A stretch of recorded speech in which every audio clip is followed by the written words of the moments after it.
Hi,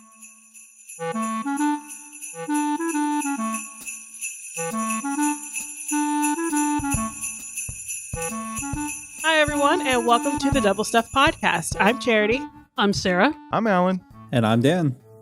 And guys, it's that time of year. It's Christmas! It's time for shopping. Sleigh bells. So how do you guys feel about shopping? I am proud to say I am done shopping for this year. I finished in October. Wow. Yeah. Yeah, Charity is really good at doing. Actually, both Charity and my dad. So good at that. does that mean that you assumed you knew what the person wanted? Oh, they're going to like what I get them regardless. We're not or going else. I gotcha. Or I gotcha. else, right? I was going to say, everybody's like, well, I didn't get you my list? Oh, well. Merry Christmas, guys. You better like what I got. No, but so my thoughts on shopping. Now, Okay. I love shopping and finding that perfect gift for that special someone, blah, blah, blah, all the happy feelings. But I've also worked retail. And so Yes. I have this love-hate relationship with shopping because I've been on both sides of it. So have you guys, I think everyone needs to work in some form of customer service at some point in their life. Agreed. So have you guys all at least done your part to contribute to retail society? You can understand the other side. Absolutely. Yeah. Ooh, Oh, yeah. Retail society. That's You don't have to say where you're working because, in case someone calls you back. But If so, we can call it like Smitherton Department Store. Oh, I'll say it. Yeah. Hobby Lobby. And there we have it, sports fans. So Go ahead. We can start with Alan. He's already given his. well, I have a quick Oh. PSA to all shoppers before Yes. we get started on this topic. Attention, shoppers. Yes. Everyone shopping, please read your coupons. Read the date. Read the coupon. Mm-hmm. Read what the coupon covers. Just do all the things. I remember having a lady come up in the Tommy Smitherton Department Store, and at this time, the year was 2017. She brought in a coupon from 2011 and was upset that I couldn't use it. Oh, whoa. 2011. Oh my gosh. Yeah. Yeah. I was like, you found that at the bottom of your purse. But anyway, Alan, do you have a quick retail story to let us know about? I got the job for Hobby Lobby mainly for the discount because I wanted paint brushes and paints. And this is back, we've covered this in a previous podcast where I was aspiring to be a starving artist. Artist. Mm-hmm. And I got what I needed out of it, and I got pretty much out of Hobby Lobby. I will say the only bad part of working at Hobby Lobby, and I don't know if it's the same anymore because I rarely ever go in, it was the smell of potpourri, and it was way too much, and it was all the time, and it was in every square inch of that store. Yeah. So I think even for I definitely paid for my discount for my brushes and paints and canvas with huffing potpourri for the better part of a year. I don't even know how long that job stint was, but I got out of it pretty an quick. issue there too. There's glitter on everything, and you find it everywhere in your car, in your beard, in your clothes. It wasn't. I don't think that was probably, if glitter was on my list of reasons to leave Hobby Lobby, it was lower on it. It was just a smell of potpourri. And we covered this in another topic about like scents and things like that. But this wasn't so much and of course, with the holidays that come up, I mean, you get the cinnamon broomsticks, you get the all kinds of things. And I do feel for the impulse. So the cashiers that are there for the impulse buys, because it seems that there are a lot of aromas that are supposed to be geared for impulse buys. And then the cashiers are just there their entire shift breathing that in. And I worry about their brain cells, really. I work for customers and sales. Okay. All right, that's it. That's all I got. Okay, so retail story. Dan?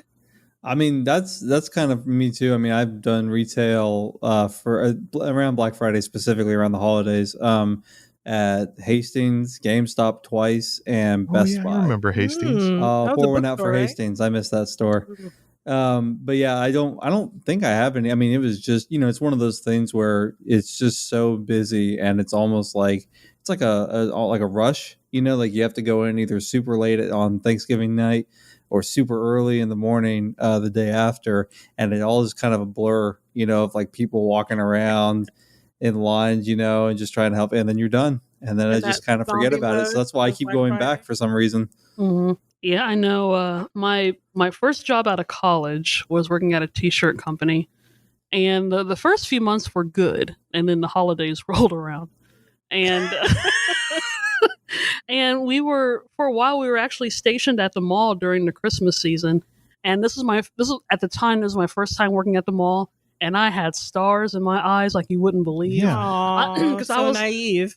I was so You made it. no, you made it. because I was like, oh man, it's just like Retail Central. like the Miracle on 34th Street, Yeah. right? And we're gonna be working at department stores, and Santa's gonna be singing around, and tap dancing down the hallway, So I had all this. I don't know. I was thinking really, really. Bet that bubble popped real quick, huh? Oh, most definitely. It was around right about the time you ran out of the Orange Julia samples. Yeah. And that was when I hit that low. No, it started getting really rough after that, and that was also a time where I was working my hardest and wasn't getting paid, which was not fun. So, that time I was almost getting like Scrooge grumpy at that point. Yeah. Because I'm doing all this work and not getting paid. And then me and Charity have worked back and forth. It kind of works out because me and Charity have tend to work together in a lot of places. That happens a lot. I was thinking about it the other day. I made a list of places where we are together at the same time, and it's a lot. So nepotism has its negative traits, but it works for me and Charity. And actually, to double on that, because another retail thing that we've done, I've worked at an engraving shop, which should have been fun, but it wasn't. It was just as bad as a t-shirt company. And that was another part of retail, but it was supposed to be more creative. But also me, Charity, and our little sister, Christy, we've all three worked together at a candy store. We did that for about 3 years. Mm-hmm. And you would think that a candy store wouldn't be a stressful thing. Well, you're no longer a kid in a candy store, though. No, you're an adult behind the candy counter. Yeah, maybe that's why. And I think the weird thing with you have retail, it depends on where you're working in retail. It depends on the clientele you get. Because me, Charity, and Chrissy, we've gotten more of the upper class clientele, and they have a certain specification that they want, and they seem to be more demanding because they expect higher quality because that's what they're used to. Maybe I'm sure. So more than just spell my kid's name right.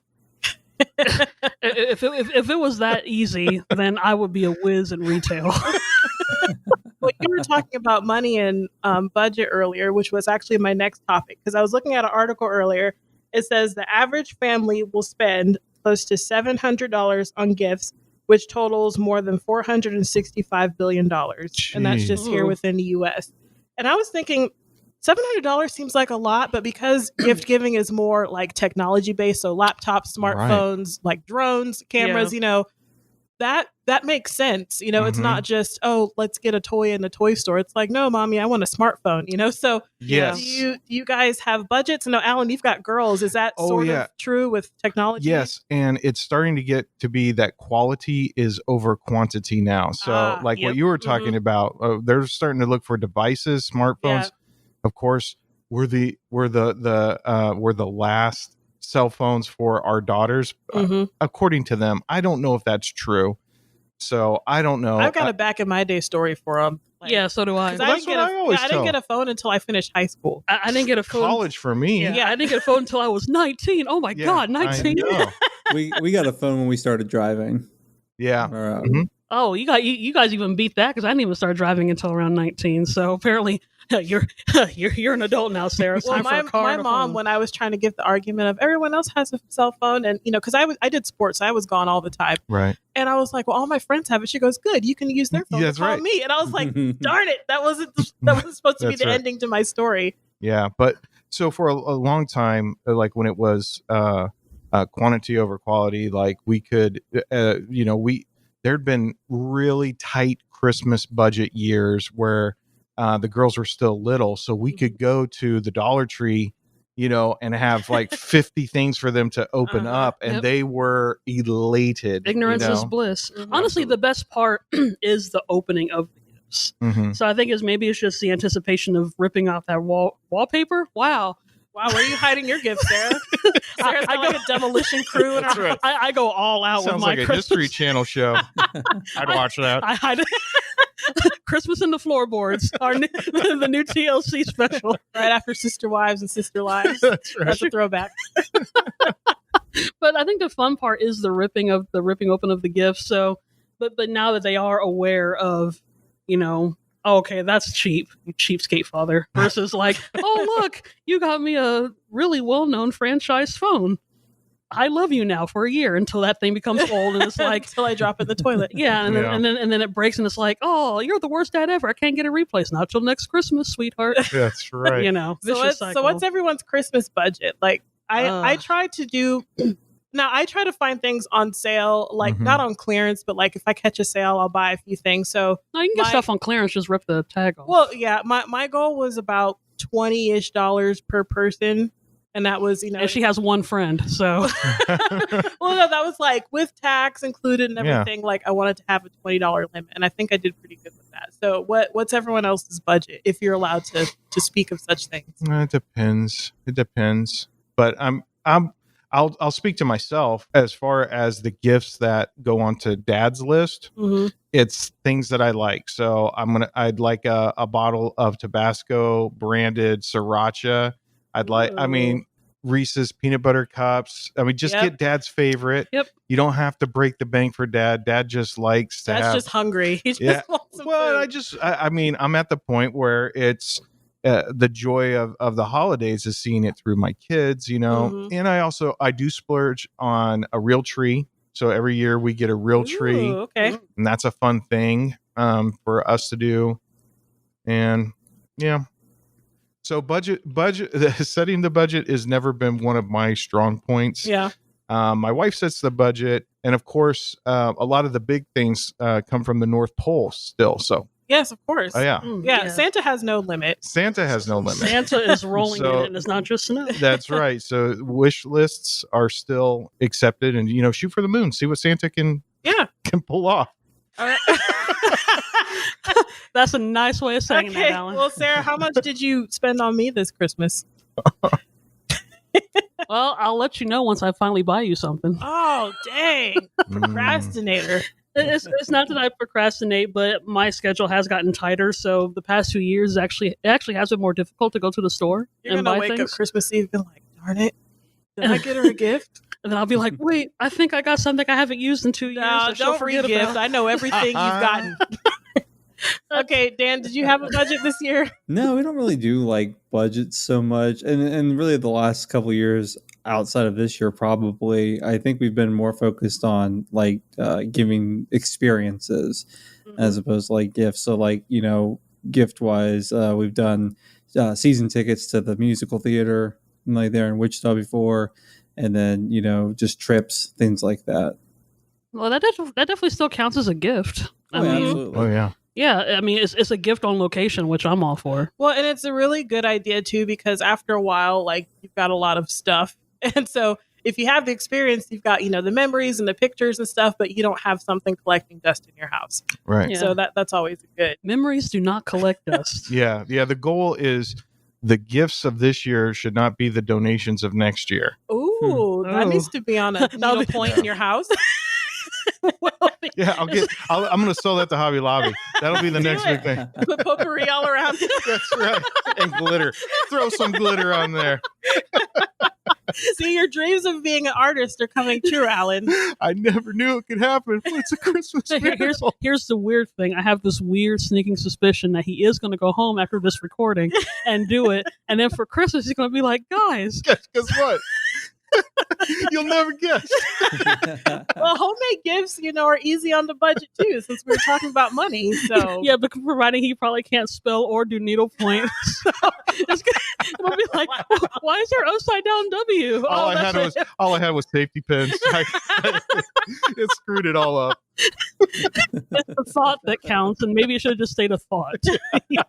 All right, so question for you guys.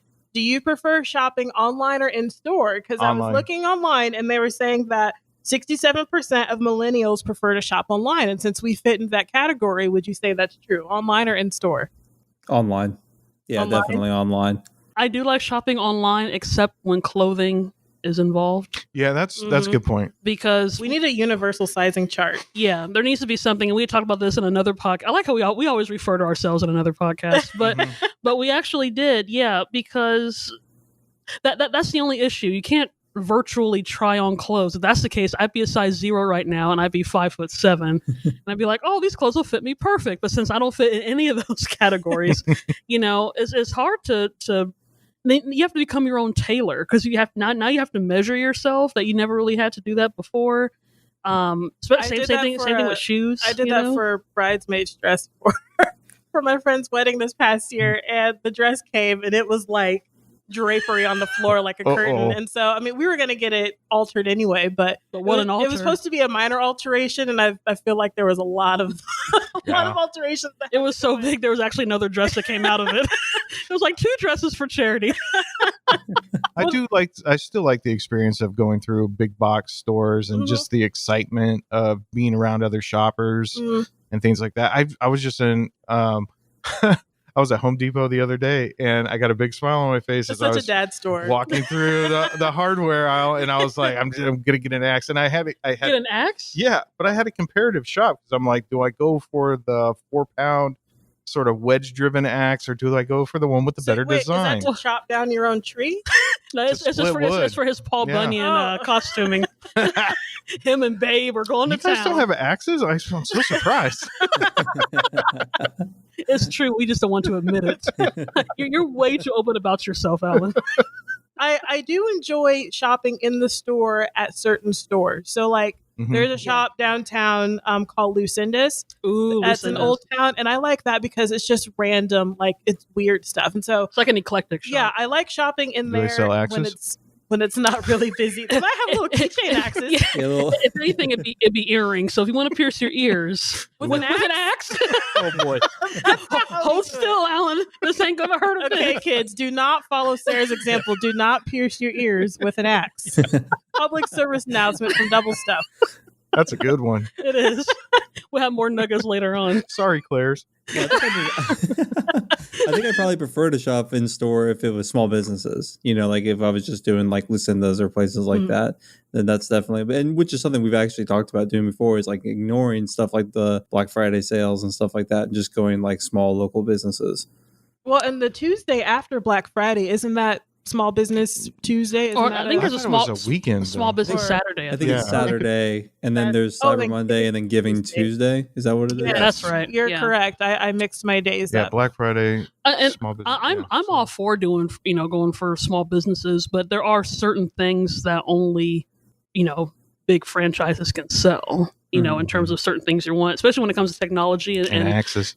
Technology and axes.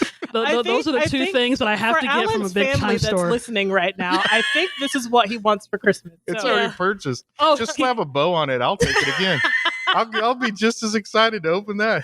You'll have this axe wrapped thing under the tree. I wonder what this is. Thanks, kids. Now, would you be unhappy if you unwrapped something and it was a hatchet instead of an axe? I was going to say that. Oh, that's a good question. Here's my theory. He actually has a theory on axes and hatchets. Definitely weigh on this. And this is a good another service announcement. Okay. And this is something that Charity and Sarah, you should. I can't believe we're talking about that for a gift for a male is a blade of any kind is a welcome gift. Would you agree with that, Dan? I mean, I would definitely not say no to a bladed item. That's right.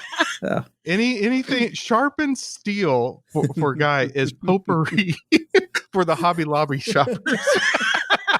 But since you hate potpourri, would you not like the hatchet? Oh no. That's what I'm saying. I'm saying that a sharpened piece of steel is a welcomed gift any day. See, there's another. Put that on another Hobby Lobby sign. You should carve that. 2 for 2 on Alan. See, when I shop for guys, because sometimes I don't always know what they want, but they sharpened steel. Are you listening? Yeah, I have gotten a guy pocket knives before. Otherwise, it's food. Mm-hmm. Guys like food. Beef jerky. A way to a man's heart is through his stomach.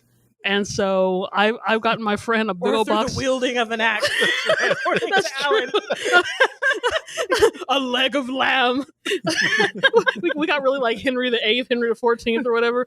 But yeah, I mean, I've gotten my friend John for his birthday, big old box of zebra cakes, and it was the best gift he ever had. Yeah, that sounds like a good gift. I'm like, I would say the average guy is easy to shop for because apparently blades and And Zebra cakes? bonbons is something that they like. Not bonbons. I'll go zebra cake. You get them the night Blaze. first, and then you get them the food so they can cut the food Oh that yeah. you've given them. Cut the right. food, yeah, like a savage. And it's like, oh, see how swiftly this blade cuts that zebra cake. Okay, well, before we end this is a really fun episode. I think. Totally did not realize it was going to go this direction. This is what you enjoy from the Double Stuff podcast. Before we end this, though, I do want to say, for people who are working retail this Christmas, something that got me through the times that I was frustrated in retail, go on Twitter, look up the hashtag retail problems. There are pages that have people complaining about their jobs, and it is some of the funniest things. I bet. Yeah, and I've not friends, but like I've followed people. We followed each other. It's like, oh, you had a horrible experience too. We should be friends, you know. So that's a really good hashtag to follow. But no matter how you shop this year, just be kind. We're still in the pandemic mode, so try to cooperate with all the rules that have been set in place. Just be kind, have fun, and Merry Christmas, everyone. Merry Christmas. Thanks for listening to today's episode. You can find other episodes on doublestuffpod.com or on your favorite podcast apps. You can also participate in the fun on social media on Facebook and Instagram at Double Stuff Podcast and on Twitter at Double Stuff P. That's the letter P.